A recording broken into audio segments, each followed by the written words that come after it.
What's up, people? We back again. So let's talk about some things. So everybody's waking up and we're becoming more conscious and more aware of our situation and our history as a people and our history as the human race, right? You know, this is great. We're having some interesting conversations, some difficult conversations more often, and that's great. The thing for me is I feel like we've been here before, right? I feel like we've been here before. Everything we try to teach, everything we find out, everything we're trying to find out, I feel like they already know. Now, when I say they, I mean people in the highest of positions of power with the highest of knowledge.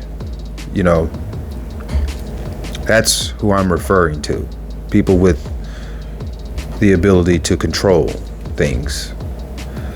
And I don't mean just like, you know, some CEO of a company or something like that either. Now, back to what I was saying. Everything that we find out, we always find out that they already knew about this. So years ago, we discover the first civilization of people on Earth had to be colored. They had to be people of color. When you look at the fact that the cradle of civilization is Africa, the sun, it's obvious. Now, we find this out and they just look at us because they knew this already, right? It's not going to be plastered all over the walls.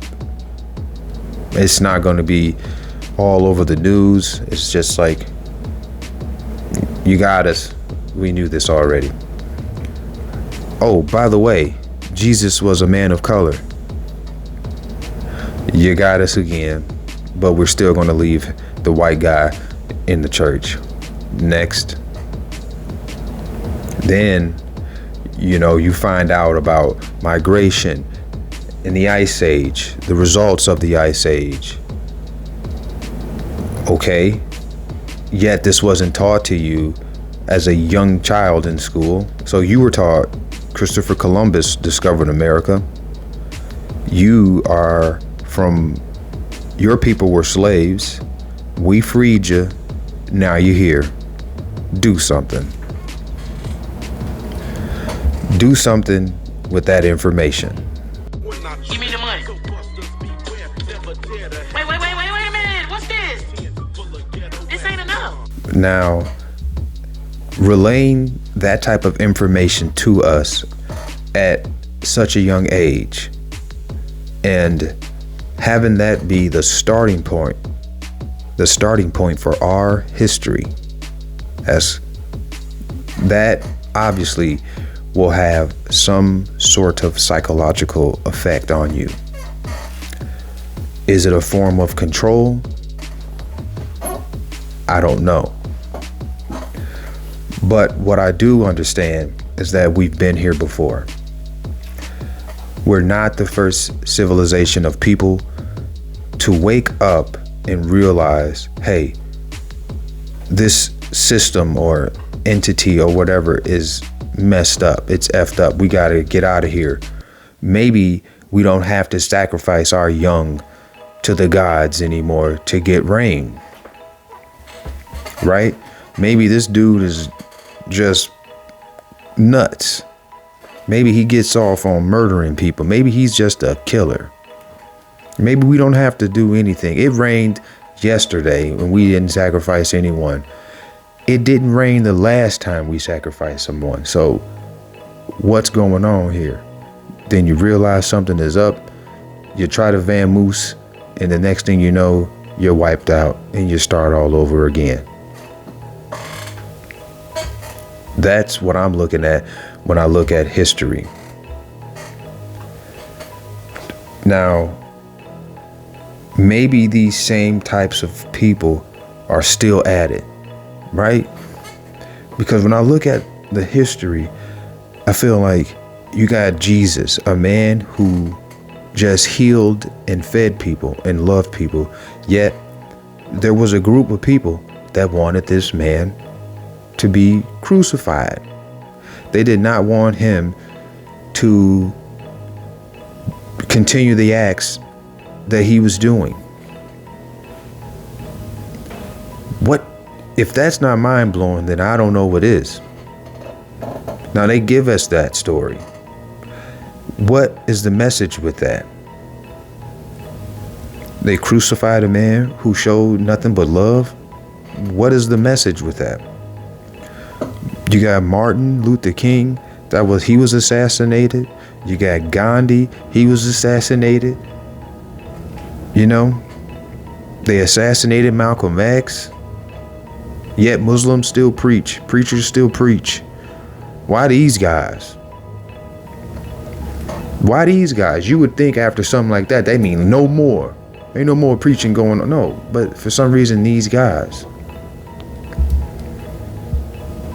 Now I can name more, but what did these men represent? What information did these individual men hold that was so concerning that for these people to have them assassinated? What did they represent? And when you look at it, it was always an inside and an outside job. We're not the first civilization of people to wake up from a slumber after years of abuse. A land of people ruled by an unjust king or government, the people rise and they fight and they win. Then another group comes in and helps them out or conquers them, right? If they lose, we know what happens, right? Then sometimes it's the government can't afford to have a civil war, so let's meet and have a peace treaty, right? And then we come to some type of terms. They don't give us we're not going to give you everything that you ask for, but we'll give you something enough to keep you satisfied until you want to fight again, until you want to resist again, right? So this is planned. They know things already. This will keep them calm for the next 300 years. This will keep them calm for the next 1,000 years.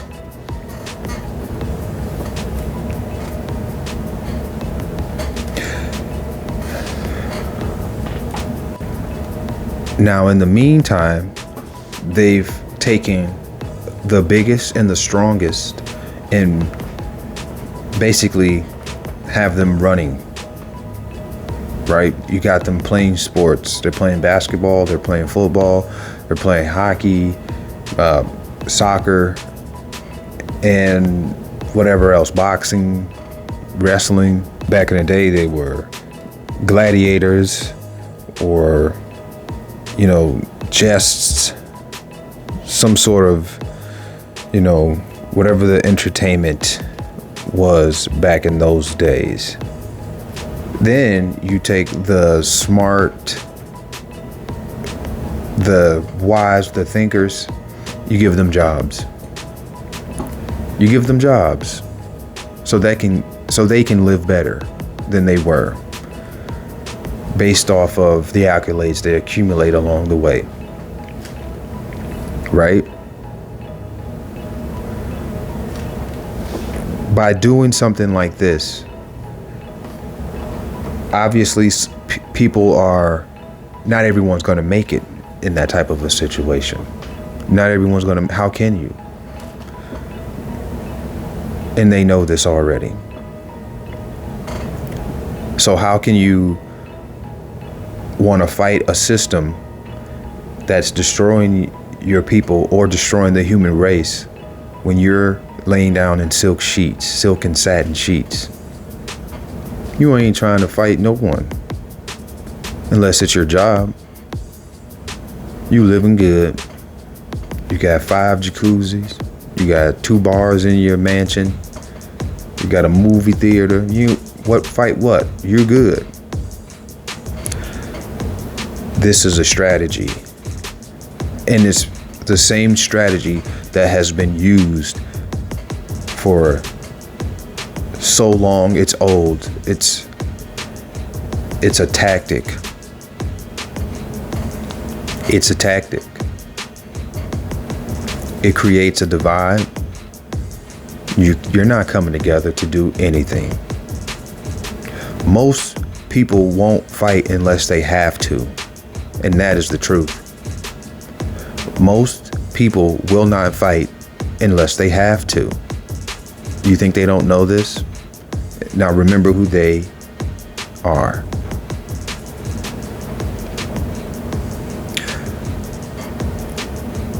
They know most of us will eventually wake up and see things for as they are. So this is chess, not checkers. You think they haven't thought of that?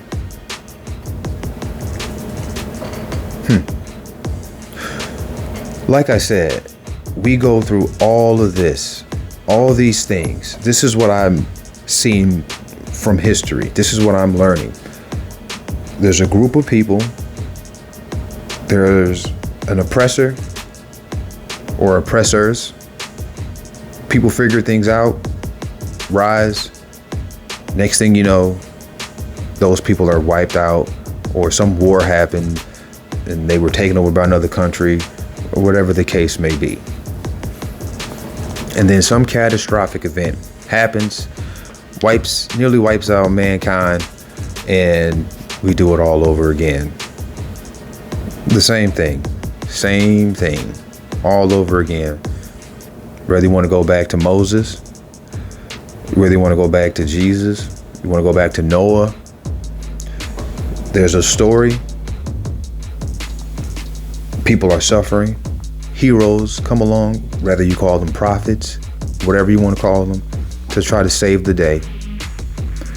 They get you a little bit more, right? They get you a little bit more and they sacrifice themselves also by doing so.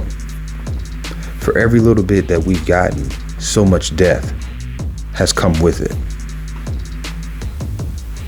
Think about that.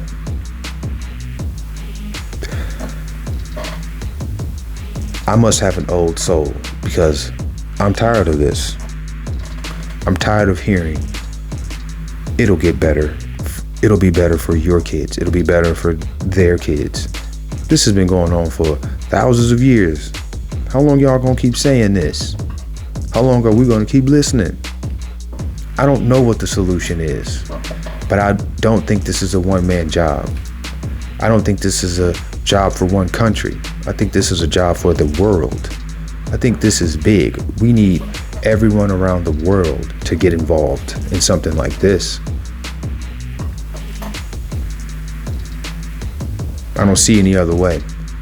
There's no guy coming from the clouds to zap everyone with some lightning. No. You'll be waiting. Now, I'm not here to debate religion or challenge it. Religion can be good if you're worshiping a loving God, a God of peace, prosperity, and equality. What are we fighting about? We have nothing to fight about. We have actually the same morals, right? We have the same compass. So what are we warring about? But I am here to contribute as a individual, and have a discussion and just talk about things and see what we come up with. I'm just a regular working average Joe like the next guy. I work a 9 to 5 too. So I'm not some guy with a fancy degree in the back, no Harvard over here, no Stanford, none of that. No HBCU. Not that I'm knocking going to college now. Definitely believe that college can be a good thing. Somebody's got to learn how to stitch people up, 'Cause when you look at history, I see the same things being asked for over and over. The same things are being asked of the government or whoever is controlling things. I don't know what the answer is. We've been voting for a long time, hoping for certain results. You know, they give us a little bit, and for every little bit, there's a lot lost. I know there's a lot of people who don't believe in our government. I see that. Because voting has only done so much. Now, I'm in sales. And when I look at this situation, it kind of reminds me of my job in a sense, because sometimes the customer is asking for something that I can't do. My hands are tied. I gotta sit down with everyone else, you know,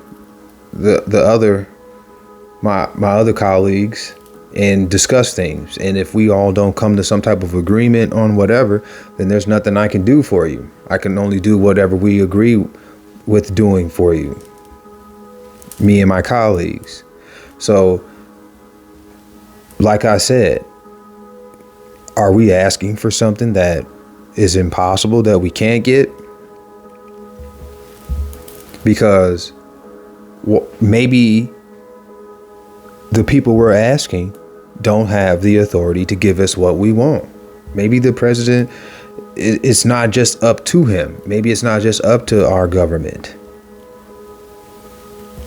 Obviously, they sit down, our government, so they sit down with other governments, have a discussion on how they're effing up the country, right? How they're effing up their countries and planning the next 10,000 years.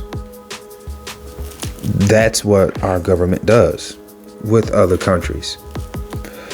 So for us to get anything from them, they're more than likely going to have to get some other countries on board with that.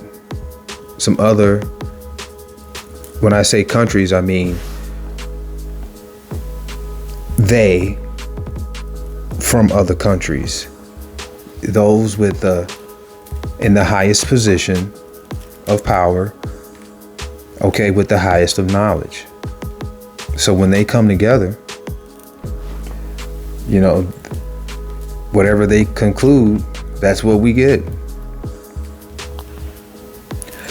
And this is obvious through history. Also, this is obvious through history.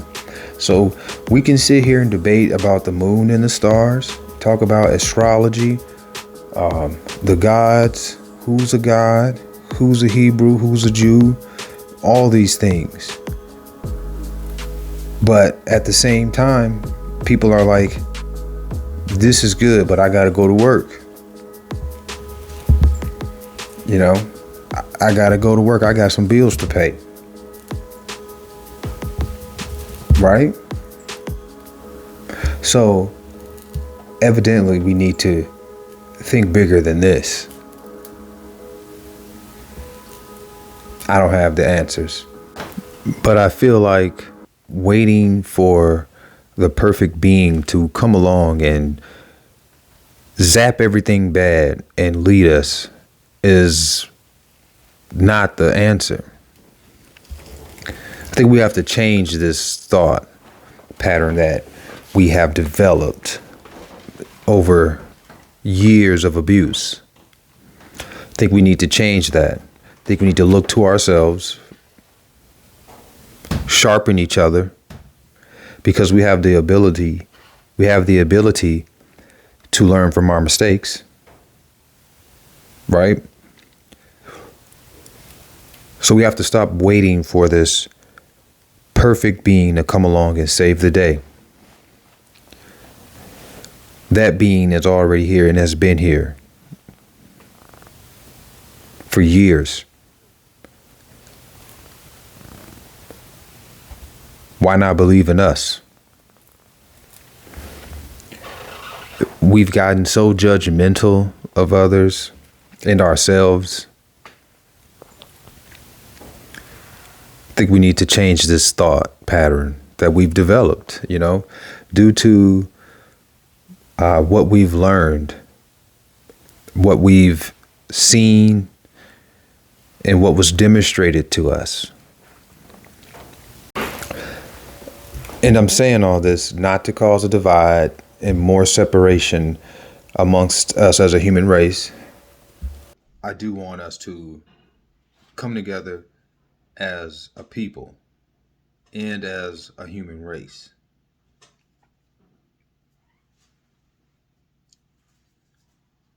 And come up with some type of solution, a permanent fix, if there is such a thing, to the issues that plague the world. That's all I got for y'all right now. But I'll be back and we're going to talk about some things. Peace. I'm out.